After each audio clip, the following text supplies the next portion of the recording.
अब treatment of diarrhoea, पहले definition क्या होती है। जो वर्ल्ड हेल्थ ऑर्गेनाइजेशन की जो डेफिनेशन है डायरिया के की, वो ये है 3 से ज़्यादा, 3 और मोर लूज और watery stools in a 24 hour period, 3 और मोर लूज और watery stools in a 24 hour period. Therapeutic measures को 5 में डिवाइड कर सकते हैं। Number 1 rehydration, number 2 anti microbial drugs, number 3 probiotics, number 4 non specific anti diarrhoeal drugs, number 5 drugs for inflammatory bowel disease. ठीक, classification आप लोग text book से अपनी कर ही सकते हो। इसमें ड्रग्स फॉर डायरिया में मैं बता देता हूँ, फिर भी कुछ एंटी माइक्रोबियल ड्रग्स में कुछ याद कर लेना, जैसे कि कॉमनली देते हैं ना, सिप्रोफ्लॉक्सासिन देते हैं, ओफ्लॉक्सासिन देते हैं, 2-2 हर एक में। प्रोबायोटिक्स में याद कर लेना लैक्टोबैसिलस, दही में तो होता ही है लैक्टोबैसिलस, तो दही खूब खाइए, मैं रोज़ खाता हूँ एक दही का डब्बा खिचड़ी के साथ अपनी, ठीक है। लैक्टोबैसिलस, एंटेरोकोकस स्पीशीज़, ठीक है। Non specific anti diarrhoeal drugs में अब्जॉर्बेंट्स में ispaghula, methyl cellulose, anti secretory drugs में racecadotril, bismuth subsalicylate, anti motility drugs में कोडीन, डाइफेनॉक्साइलेट या फिर लोपेरामाइड। फिर इन्फ्लेमेटरी बाउल डिजीज़ 2 तरह की होती हैं, पढ़ी चुके हो आप लोग, एक होती है क्रॉन्स डिजीज़, एक होती है अल्सरेटिव कोलाइटिस, ठीक है। सो किस में क्या देते हैं वो बाद में बताऊंगा, पहले सिर्फ classification. Drugs for inflammatory bowel disease में 3 ड्रग्स के क्लासिफिकेशन। पहला 5 अमाइनो सैलिसिलिक एसिड कंपाउंड, जिसमें सल्फा सैलाजीन सबसे कॉमनली यूज होती है। रूमेटॉइड आर्थराइटिस में भी इसको यूज़ करते हैं सल्फा सैलाजीन को। सल्फा सैलाजीन, मी सैलाजीन, बैल सैलाजाइड या ओल सैलाजीन। फिर इम्यूनोसप्रेसेंट्स आजाथायोप्रीन, मिथोट्रिक्सेट, साइक्लोस्पोरिन। एक कैमरे शूटिंग हो रही है ना, तो साइक्लोस्पोरिन सी, आजाथायोप्रीन ए, मिथोट्रिक्सेट एम। सो कैमरे से शूटिंग हो रही है। फिर ग्लूकोकॉर्टिकॉइड्स में प्रेडनिसोलोन और hydrocortisone, pH,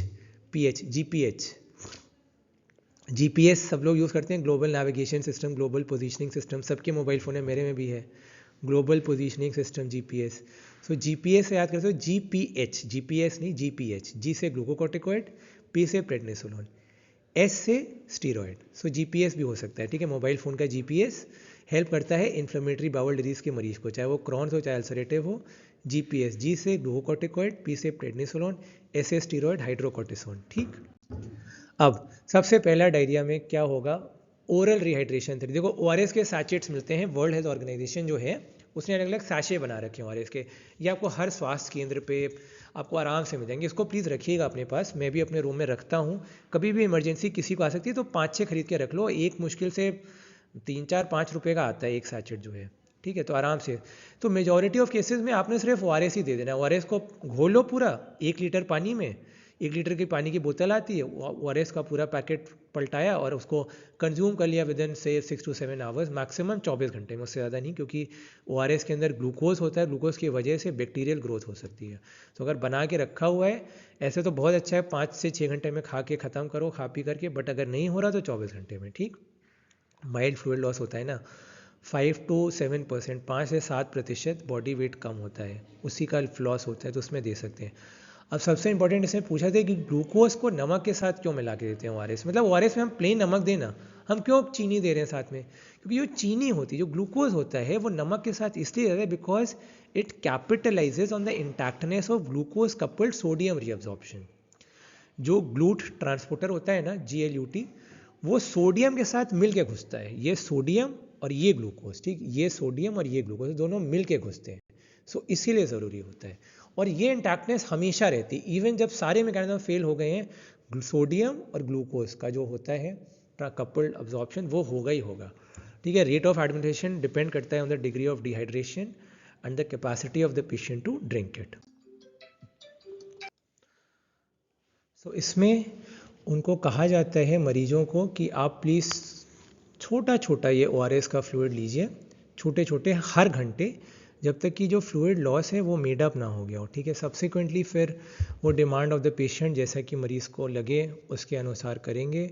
oral rehydration therapy, ठीक है, this is not design to stop diarrhoea, ठीक है, but to restore and maintain hydration, ठीक, electrolyte and pH balance until diarrhoea ceases, तो अपने आप ही बंद हो जाता है डायरिया, ठीक है। फिर न्यू फार्मूला WHO ORS के सारे कंटेंट्स क्या क्या होते हैं, very important for all of you to remember this. इसका पता है मैंने क्या एक फार्मूला बनाया था जब मैं अपना MBBS की पढ़ाई करता था। सबसे पहले मैं स्टार्ट करता था पोटाशियम क्लोराइड से, ठीक। पोटाशियम क्लोराइड होता है 1.5 ग्राम, सबसे छोटे से पहले शुरू करता था। ऐसे मैंने याद किया था अपने MBBS के टाइम में। फिर मैंने उसके बाद उससे ज़्यादा क्वांटिटी वाला याद किया था, जैसे हो गया सोडियम क्लोराइड। सोडियम क्लोराइड हो गया 2.6 ग्राम्स, ठीक। उसके बाद तीसरा हो गया ट्राई सोडियम सिट्रेट, ठीक है, तीसरा हो गया ट्राई सोडियम सिट्रेट, ये हो गया 2.9 ग्राम्स। फिर सबसे इम्पॉर्टेंट, हाँ जी वेरी गुड, ग्लूकोज 13.5 ग्राम। और फिर वाटर 1 लीटर, ठीक है। इनके कंसंट्रेशंस, टोटल ऑस्मोलैरिटी बहुत कॉमनली पूछी जाती है, आप सब लोगों को पता होनी चाहिए कितनी होती है total osmolarity, that is 245 milliosmoles per litre, this is the total osmolarity of ORS, ठीक। फिर एंटी माइक्रोबियल्स की कोई वैल्यू होती नहीं है किसी भी डायरिया में, कभी एंटीमाइक्रोबियल देना भी मत।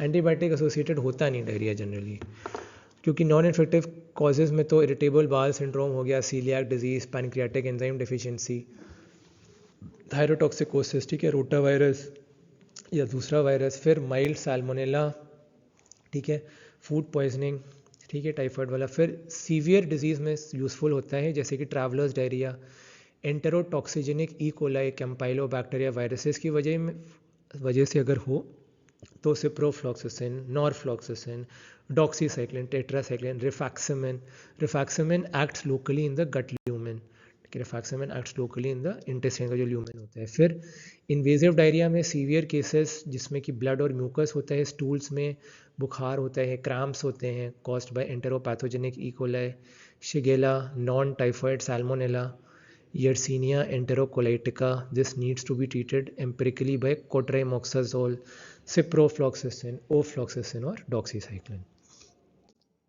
फिर रेगुलरली यूजफुल किस में होती हैं एंटीबायोटिक्स, ये आपको याद रखना है। कॉलेरा में फ्लूइड रिप्लेसमेंट, इसमें लाइफ सेविंग होता है, tetracyclines reduce stool volume to nearly half.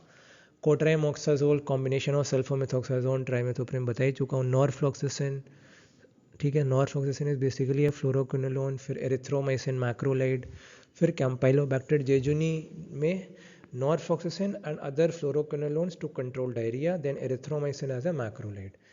फिर क्लॉस्ट्रीडियम डिफिसिल से होता है स्यूडो मेम्ब्रेनस एंटेरोकोलाइटिस। इसमें जो ड्रग ऑफ चॉइस आप लोग को आजकल याद करनी है, चेंज हो गई है, उसका आंसर है फिडाक्सोमाइसिन, ठीक है, फिडाक्सोमाइसिन देते हैं इसमें। फिर अमीबियासिस जियार्डियासिस में मेट्रोनिडाजोल और डाइलॉक्साइनाइड फ्यूरोएट, ठीक।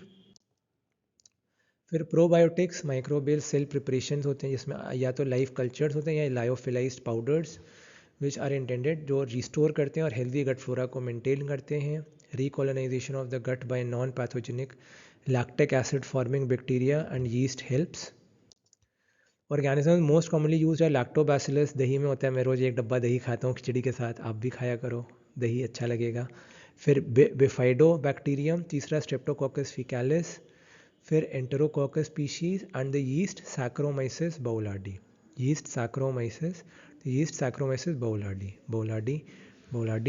ठीक। फिर नेचुरल कर्ड, दही या yoghurt is an abundant source of lactic acid producing organisms which can serve as probiotic, ठीक।